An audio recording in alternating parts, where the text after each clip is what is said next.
The Betrayal, written by Martin Hedgren. This is, for the most part, a true story. There are laws that govern what I can say and what I cannot say. So, therefore, the names are not the real names.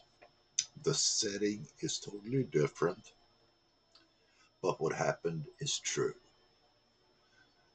How do I know that is true, you might ask? I know this because it was told to me directly by the victim. I have seen the damage caused and dealt with some of the psychological aftermath. Chapter 1. St. Mary's County in southern Maryland is a great place to raise a family. Back in the 1960s, it was all farmland, but with a naval base being built, the county expanded at a rapid pace. And today, you will find all the stores and conveniences that you come to expect. The school system has kept up with a high number of people moving to St. Mary's, and things are overall good. But like all communities, St. Mary's County also has a drug problem. Sorry. You can pretty much find any drug that you're looking for. Easiest place to find them will be at the Wawa or Sheetz gas stations, and they are everywhere. Some start using drugs at an early age, some at high school, and many by being prescribed pain meds from a doctor at some point. Leonardtown High School is not an exception, with drugs being sold in corridors and in the classrooms. All kids know who is stealing, but nobody is telling. If you tell, you might get hurt in retaliation, and you learn to stay away from certain kids. Josh. Joshua Brown just started school as a senior. His family had been in southern Maryland since the beginning of time, it seemed. Everywhere he looked, some relation or another lived. But he was used to it. This was his life, and as far as he knew, this is where he would stay. Josh lived with his family, his mom, dad, and a totally irritating little sister that was 12 years old. Their house was in a nice and quiet part of Leonardtown with mostly retired people that were in one way or another connected to the Navy. Josh did okay at school, but his grades had gone from straight A's to barely passing, and this led to constant arguments with his parents since they blamed it all on his online gaming. Sometimes he would stay up all night. He played Call of Duty together with his two best friends, and they had a successful team. They had entered competitions and ended up winning one and fatally kicked out of the others in the first or second round. That had sucked. Ken. Kenneth, Kenneth Johnson was the son of a Navy captain. Kenneth had been brought up with strict military rules. This has led to his mom and dad arguing a lot, and last year they had divorced. Ken had moved with his mom from Leonardtown to an apartment in Lexington Park. This was a major change for Ken, since he no longer had everyday contact with his dad and only saw him at the weekends. The park was different, more violence, more drugs, and you had to know where to go and where not to go. Ken has started to stay at home more and more, and his online gaming had become his only outlet. Living in the park meant that he did not have any other contact with his friends than what he got from school. He had continued at Leonardtown High since he was a senior, and it was only one more year until he graduated. It was difficult for Ken's mom. She worked full time at Walmart and did the best she could. Ken's dad did not pay any child support since they had joint custody, but he did pay some of the rent according to Navy regulations, Ken thought. Ken had gotten into a couple of fights at school and had to see the school counselor every week. That did not help him any. It was more like a chore. He did not like her in the first place. The long nights at the computer did not help, but cocaine did. He had used cocaine for 6 months and it helped him stay awake. Call of Duty was usually played in the evenings and late nights, and with school the next day, well, coke helped. He became very involved in the game and started showing violent tendencies at school. Ron. Ronald Stevens had grown up on the family farm located just a couple of miles outside of Leonardtown, Maryland. The farm did not produce anything these days, and the fields were leased out to other farmers. It was a good sized farm with 25 acres, a 2-story house with a basement, and a large barn. The barn had been transformed into a shop, and Ron's dad had a car project going on. Ron's girlfriend, Lisa, lived in Leonardtown with her parents. This was not a serious relationship, and they both knew it, but hey, why not? They had some arguments lately, mostly that Ron spent too much time online with his friends and not with her. Ron's cocaine use had not helped this relationship in any way. It was Ron's friend Ken that got him into using, since they both were on the same team playing Call of Duty. There was a third guy, Josh, but he did not want any part of the cocaine, and sometimes he made mistakes in the game due to being tired. This was something that Ron and Ken had discussed, and they were thinking about kicking him off the team and replacing him with someone that was more willing to commit 100% to the team. Call of Duty is a violent war based game. Kill the enemy by any means. Be faster, be tougher, and use a team strategy. Ken had always been partial to using a knife. He had several knives in his room.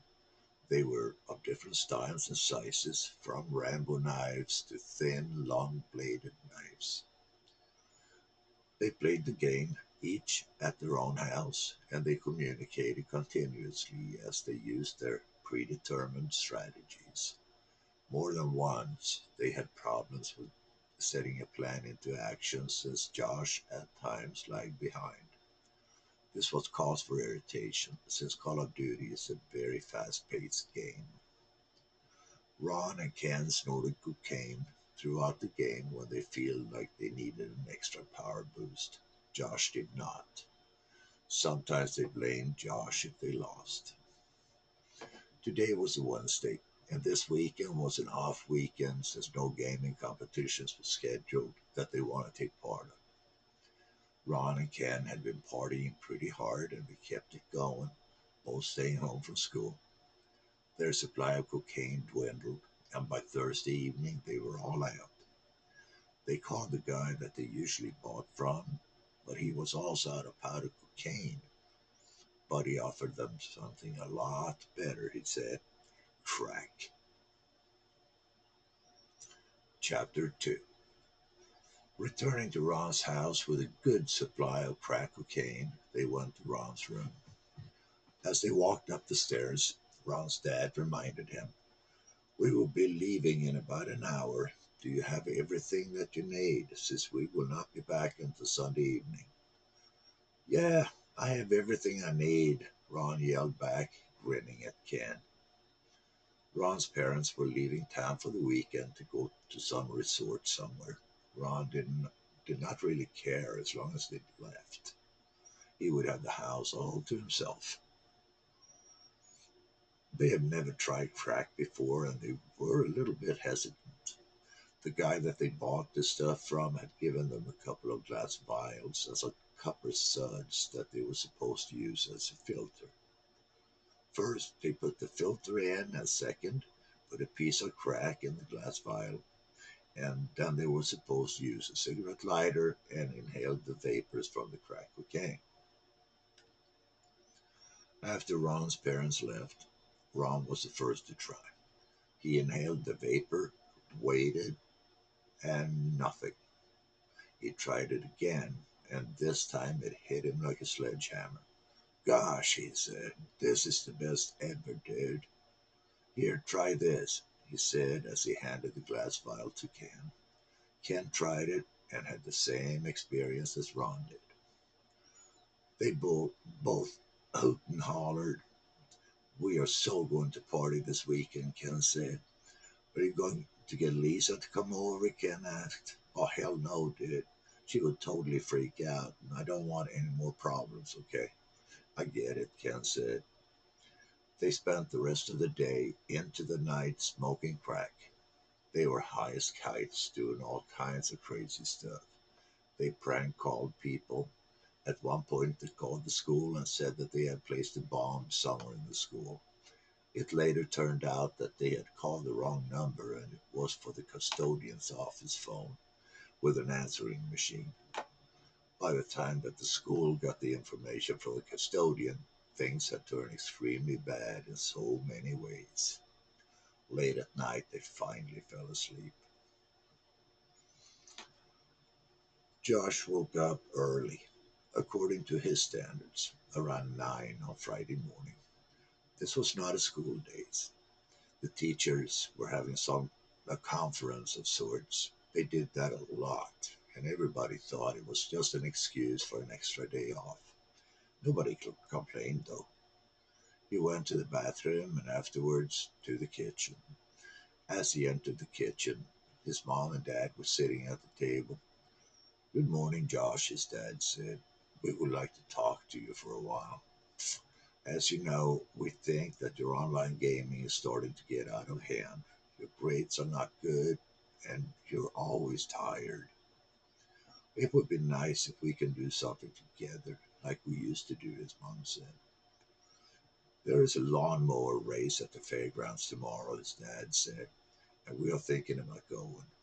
And we would like it very much if you would go with us. It could be fun. Josh shrugged his shoulders. Sure, I'd come. Now for the more serious part, his mom said. You will have to stay off your computer all day today and all night, just so that you can catch up on your sleep. This is important to us, since we care very much about you, and I hope that you will agree to do this. Josh thought about it for a while. His whole life revolved around a computer, gaming, social networks, and such. But at the same time, he did not want to upset his parents, and they had been civil, not yelling at him like they usually did when it came to his gaming. So, okay, but just today and tonight. So what the heck am I going to do instead? He thought. At least I still have my phone. Later that day, Josh realized that being without his computer turned into being a serious problem. He had absolutely nothing to do. He was at the point where he actually went into the kitchen and sat down. Then he surprised himself. He started a conversation with his mom. It felt pretty good. They used to do this a lot, and he could see that his mom enjoyed it and that it made her happy.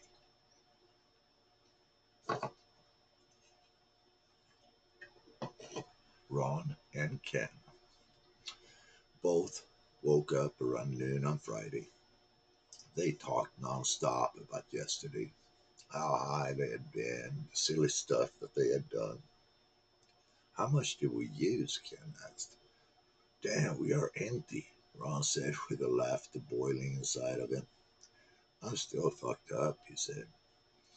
We just have to get some more of that stuff. Now my dad has a stash in his and mom's bedroom. It's about $1,000. We can take some of that. Absolutely, said Ken. They got somewhat cleaned up and drove to a place in the park where their dealer lived.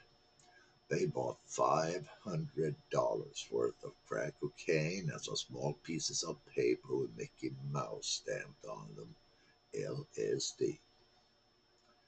Once back at Ron's house, they smoked some more crack. Their conversation, messed up as it was, turned to Josh.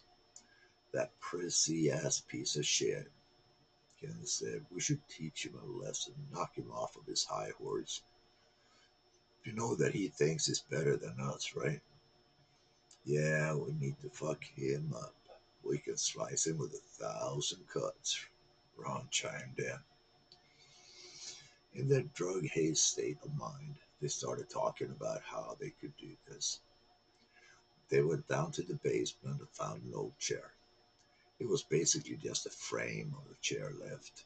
It should have been tossed a long time ago, but somehow it was still down there. They brought it out and placed it close to the furnace. There was a concrete floor, and they discussed ways of securing the chair since they didn't know how for Josh to thrash around and make the chair fall over. Now, they couldn't find an easy way to secure the chair, but in the ceiling there was a heavy duty hook that had been used in the old days for cutting up deer and not other wildlife that was hunted. That will work perfectly, Ken said. We can put a rope around his neck and attach it to the hook. That will keep him from falling. They both started laughing. That's what it was meant for, Ron said. They set everything up, the rope, the chair, and last, Ron got a bunch of knives from the kitchen. They had a total of 12 knives, all shapes and sizes, and they played around with them for a while. They were all sharpened, ready for whatever was thrown their way. Up until this point, it has been more of a joke, but as they prepared, seriousness was settling in on both of them. Still determined, they smoked more crack and did their first acid. Chapter 3. It was late afternoon on Friday when Josh got a phone call from Ron. Josh, not being able to be on his computer, was bored, and when Ron asked him or told him that he had the house to himself and asked Josh to come over, Josh jumped at it. Ron and Josh had pretty much grown up together, known each other since they were kids. Ken, Ken had come into the picture in high school, and all three of them had been really tight, especially after they formed a team playing Call of Duty. Josh had spent a lot of time with Ron at the farm. First, his parents had driven him since it was a bit remote, and when he got his driver's license and a Toyota Camry last year, he drove out there at least once a week. Now, the Camry was old. It had 225,000 miles on it, but it was a Toyota, and they never die. As Josh left the house, he yelled out, to no one in particular, I'm leaving. He could hear his mom say something, but not what she said. It was not important. He was already in his car, anyways. It started, and he was on his way. Ron's house had a long one lane road leading to it. The road went through fields and it led directly to the farmhouse. Nobody else used this road since it was private and did not have an outlet. John gunned it down the dirt road, kicking up dust, just because it was fun and he was in a good mood. With no computer, he was glad to have something else to do. Maybe they could throw a party or something. He talked to Ron about it. He parked behind the house. Ron's parents did not want cars in front of the house and walked up to the side door that they always used. Ron opened the door as he approached. Hey, dude, come in. I have something to show you, Ron said. As Josh entered through the door, Ron said, Josh, take a look at this, making Josh turn away from the door as it closed. Behind the door, Ken had been hiding, holding a baseball bat. Ken swung the bat and it hit Josh in the back of the head. Josh went down immediately and he was out cold. He's out. Grab his legs. Let's get him downstairs on the chair, Ron said. Ken was so high on drugs that he was laughing and thought the whole thing was hilarious. Did you see him go down? I hit him hard, he kept on saying. They managed to get Josh into the basement and dragged him to the chair. They undressed him down to his boxers. Placing him in the chair proved to be difficult. God damn, dead weight's heavy, Ron said. Ken just kept on giggling. Finally, they got him in the chair. Since the chair did not have a back cover to lean against, there was just a frame. They took part of the rope and wrapped it around Josh so that the frame would hold him up. They took the other rope that they had prepared, attached it to the hook in the ceiling, and placed it over Josh's head. Then they tightened it around his neck. Josh was still unconscious, and there was some blood coming from his nose. He's still out. Let's do some more acid before he comes to, said Ron. Is he breathing, by the way? Ken said. Oh, I don't know. Check. Ron checked Josh's breathing. Yeah, he's breathing all right. They had placed the table 5 feet away from the chair where they had the knives laid out. The knives were sorted in order of size and shape. They had also placed heavy duty construction plastic sheets on the floor. It covered all, from wall to wall, since they knew that there would be blood, maybe lots of it. Another 20 minutes went by and still was Josh was still out. Ken started to get impatient. He found a bucket and filled it with water, walked up to Josh, and emptied the bucket over Josh's head. Josh slowly regained consciousness. At first, he only knew that his head was hurting very badly. He vomited. He had no idea where he was, what was happening, or why. Faintly, he could hear yelling and laughter. As he leaned forward, something was holding him back, something around his neck. He slowly opened his eyes and saw Ken's grinning face. Are you awake, you sack of shit? Ken said and slapped him hard across his face. Josh jerked his head back, still not clear as to what was happening. Ron stood at the table looking at the knives. He picked out the one with the sleek, thin, and long blade. The blade could bend, a fillet knife. Perfect, he thought. Ken had tightened the rope around Josh's neck so that Josh was sitting upright. Ron walked so that he stood behind Josh, and with a knife, he cut a long, deep gash from Josh's left shoulder all the way down to his right side. The cut was deep, but not too deep.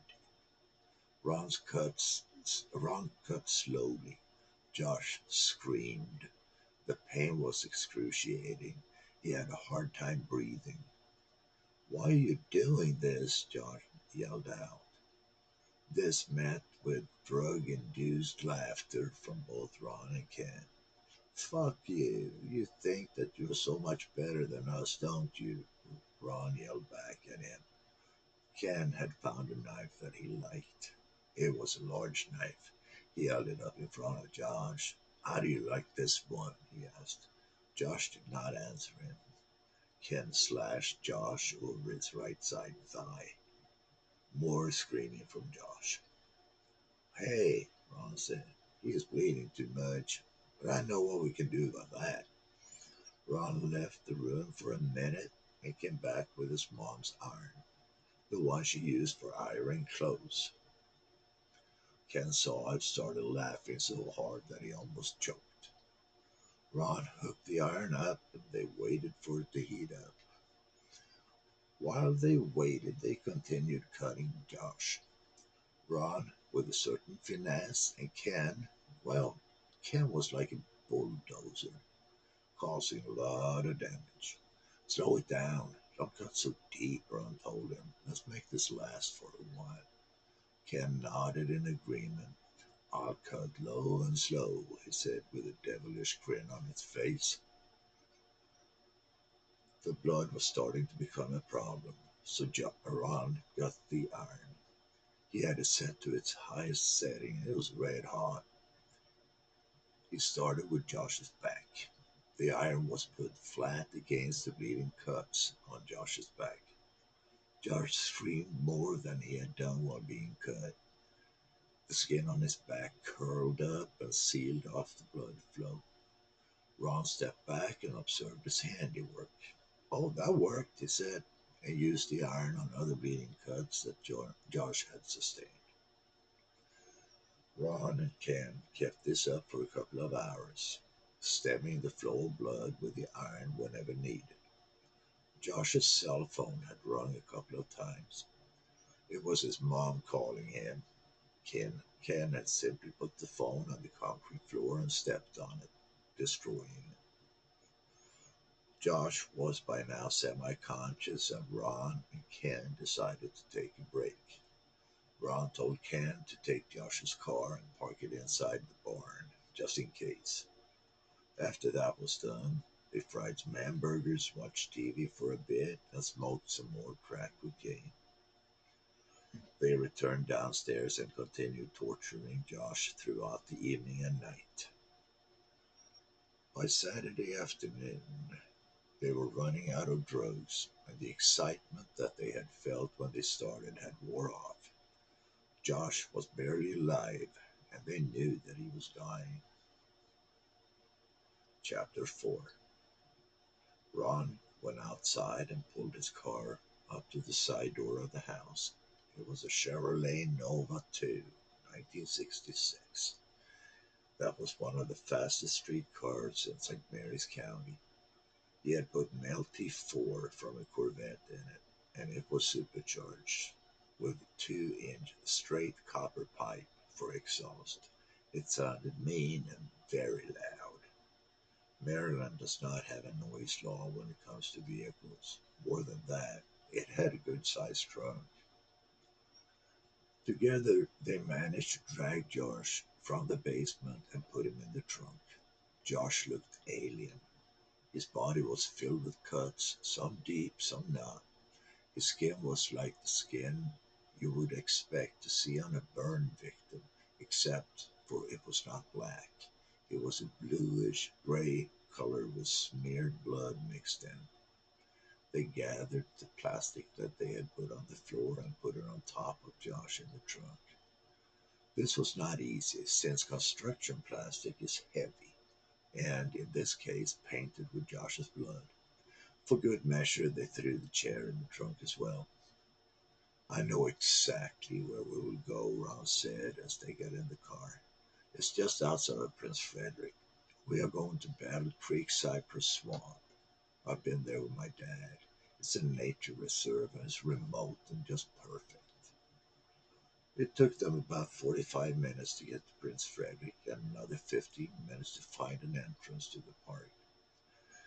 There was no guards or park rangers at this reserve, so as far as Ron knew, nobody saw them as they entered state land. This park covers 100 acres, and some areas are more very remote and not visited much. They found a spot about 5 miles from the closest access road and next to a cell phone tower. To get there, they had driven across flat areas, followed a fire break cut in the woods. The old Nova had done what they expected from it. They stopped next to the cell phone tower and pulled the plastic sheets, the chair, and Josh out of the trunk and left the same way they had come in. They left Josh to die, if he wasn't dead already. They also left the plastic sheets and the chair full of fingerprints without a second thought. Nobody would find it anyways, and it was sure to rain, and that would remove any evidence against him. As to Josh's body, well, a knife is a knife, and anyone could have done it. There was no way it could be traced back to them anyway. Chapter 5. Late on Friday evening, Josh's parents started to wonder where Josh had gone. It was not unusual for him to go out, and his mom thought that he might have a girlfriend that he did not want to tell them about. So they were not particularly worried, just concerned. They were a tight family and open about things in general. Josh was a good kid, and they never had any problems like a lot of families experience, such as drug use or criminality. Josh was just an everyday good American kid with a great future if he would only stop his online gaming. Well, Josh's dad said he'd better get home soon since we need an early start for the lawnmower race in the morning. Josh's mom slept on and off that night, increasingly more worried about Josh and where he might be. As the sun was rising, she got out of bed and first thing she checked Josh's room.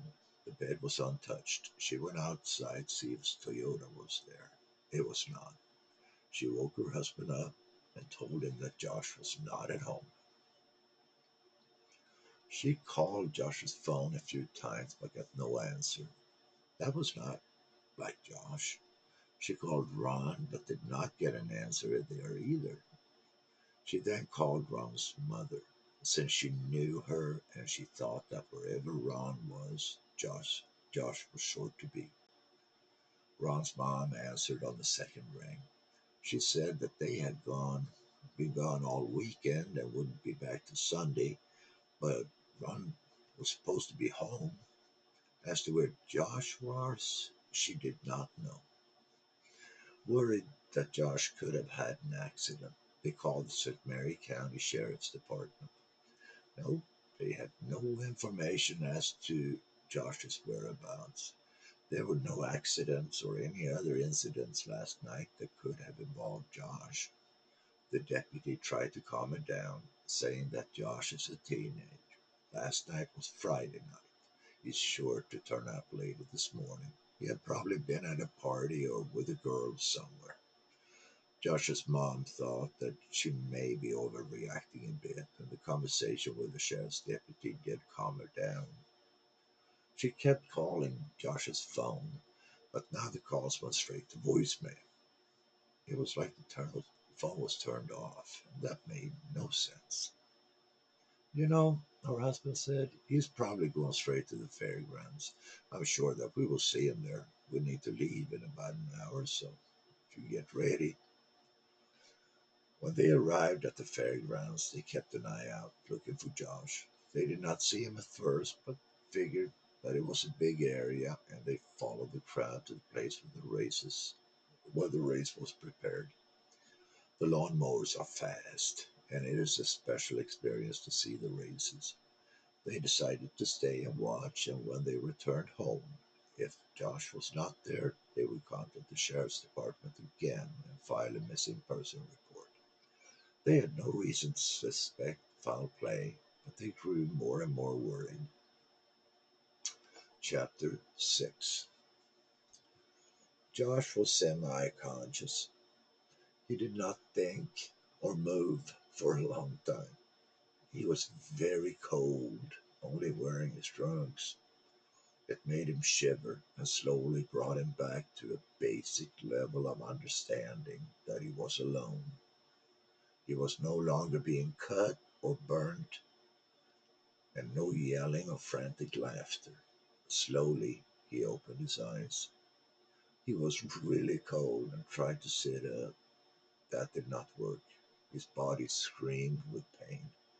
He lay back down and turned his head, trying to get a bearing. His back hurt so bad, and he desperately needed to change his position.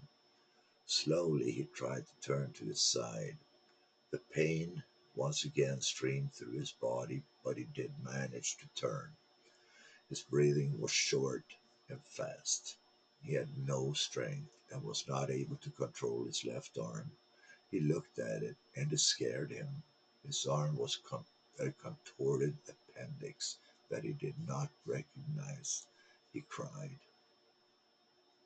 Something inside of him told him to get up. He made another attempt using his right arm, trying to overcome the excruciating pain that went through his body as soon as he moved. This time, he was still laying down, but leaning on his right arm's elbow, looking around. He had no idea where he was. All he knew was pain and cold, but overall pain that he never experienced before. It would be easy to give up, just lay back down, just surrender, and it would be over. But his mind and his body would not let him. Josh was starting to think a little bit clearer. He thought that it may be afternoon, maybe late afternoon, and he could not see any people, no roads or vehicles. Most of all, there was the total silence. Not even birds. Nothing moved. Nothing made a noise. Where the heck was he? Slowly, he got on his knees, letting out a scream as he straightened out his back. God, it hurt. I cannot do this. God, help me now, he thought. To stand would be impossible, and he realized that. He started to crawl, using his right arm and his knees. He tried to go in the direction where the least trees were. It would be easier to move in a straight line, and in the open, somebody might see him. Josh crawled. After about 100 feet, he fainted. When he came to again, he thought that it was a bit darker, but his brain did not comprehend anything. He was operating on autopilot, and his body, or God, had taken over. He crawled again. This time it was a little bit easier. It seemed as if he had figured out where the terrible pain was not as terrible. He crawled, screamed from pain every now and then, crawled some more. All of a sudden, it was pitch dark around him. Probably fainted again, he thought. Help, help me, someone, he tried to yell out. It was nothing more than a whisper. I'm not going to die out here. God will carry me, he said out loud, or in a whisper. He did not know, but inside his head it was loud. Josh continued, even though it was so dark that he did not know if he was going in the same direction or if he had been turned around. He was cold. He'd never been this cold before. He was shaking with cold, and then suddenly he was sweating profusely. His brain was not working right. Maybe that is a blessing, he thought. He rested, not knowing what time it was, for he, or how he had managed to crawl as he did. He realized that his brain did not fire on all cylinders, so he tried to think and get some order as to what had happened.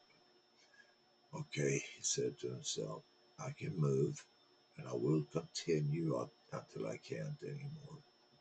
Mom, Dad, pain in the butt, Teresa, I love you very much. He looked up toward the sky and saw what could be city lights reflecting against the sky. That is the way I will go, he thought. Ron and Ken came rushing into his head. He pushed them away and said out loud, I cannot think about that now. Why think about something that does not make sense or where I can't get any answers? Josh kept crawling, fainting, crawling again. Pain, always pain. It made him scream, made him dizzy. He kept on crawling, dragging himself through thorns, bushes, over roots and sharp things on the ground. He kept crawling. Suddenly, he saw that it was getting light. The sun would come up soon. He had probably fainted again. He did not know how he had made it through the night, but it gave him a little bit of confidence. If I made it through the night, somebody is going to find me. In front of him there was a thicket of underbrush that he could not go around, since it stretched for as far as he could see. The only way was through it.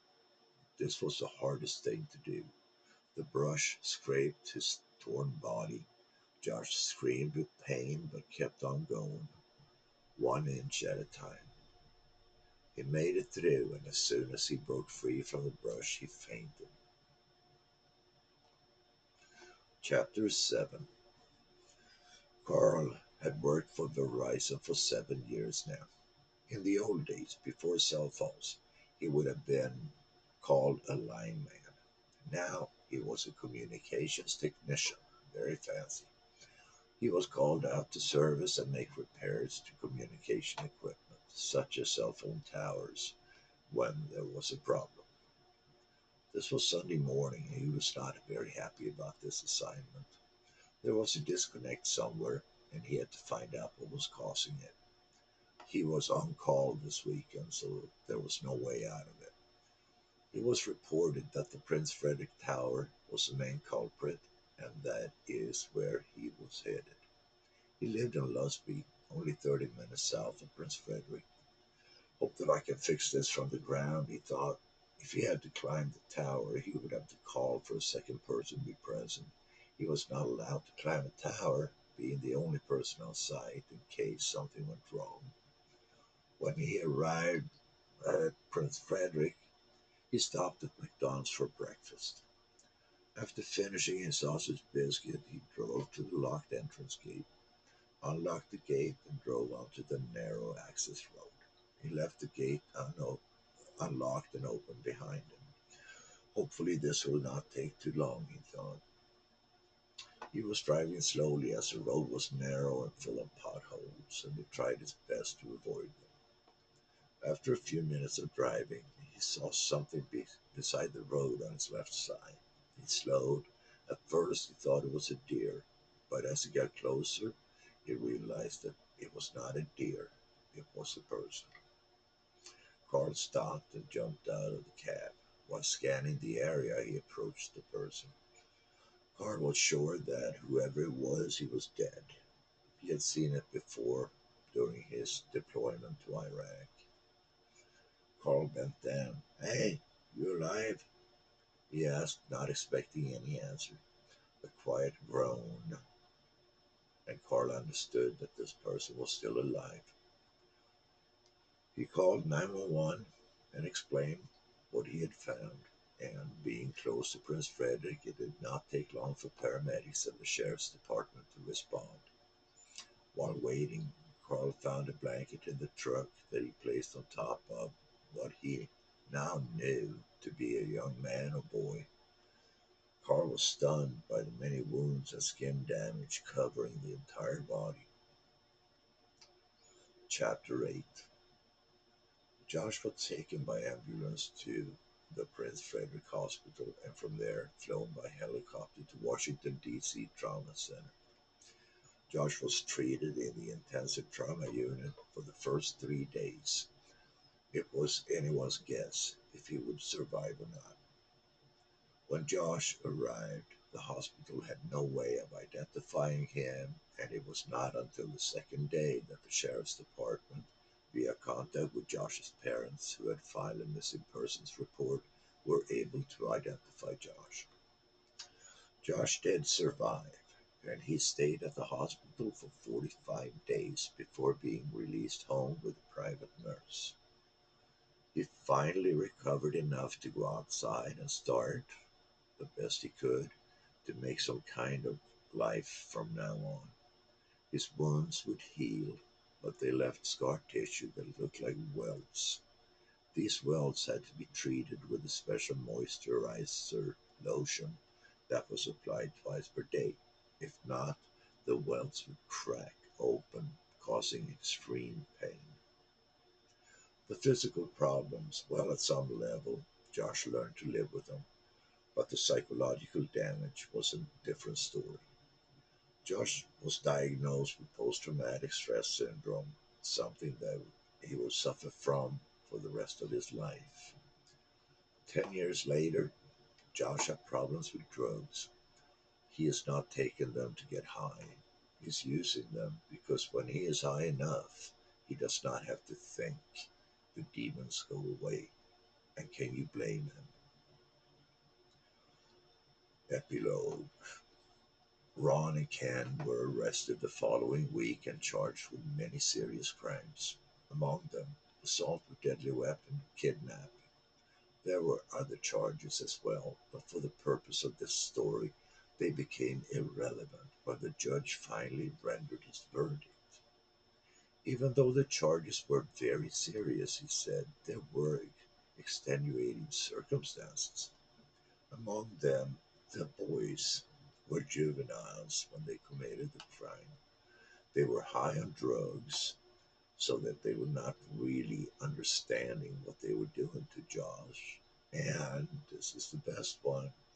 They did stem the flow of blood so that he did not bleed to death. Yeah, with a red hot iron. Yeah, true story. This is what the verdict said. Ron and Ken were sentenced to 2 years, first in juvenile detention and later transferred to an adult prison. They are back out by now, living a great life, I guess. Author's comments. Post traumatic stress syndrome, or PTSD, requires certain very specific criteria for diagnosis. PTSD is a psychological trauma but at a more serious level. PTSD is a diagnosis, but it is also a diagnostical tool. It requires that a person or many people take absolute and final control of whether you live or die, and you are absolutely convinced that you are going to die. If you, by some miracle, do survive, you may end up suffering from PTSD. This is why many of our military suffer from this.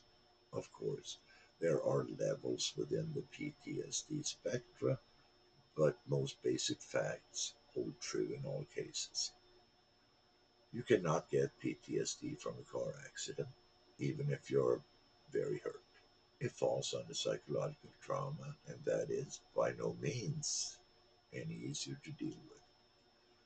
None is worse than the other, only different, in that a person suffering from PTSD has had any and all trust ripped out of his body.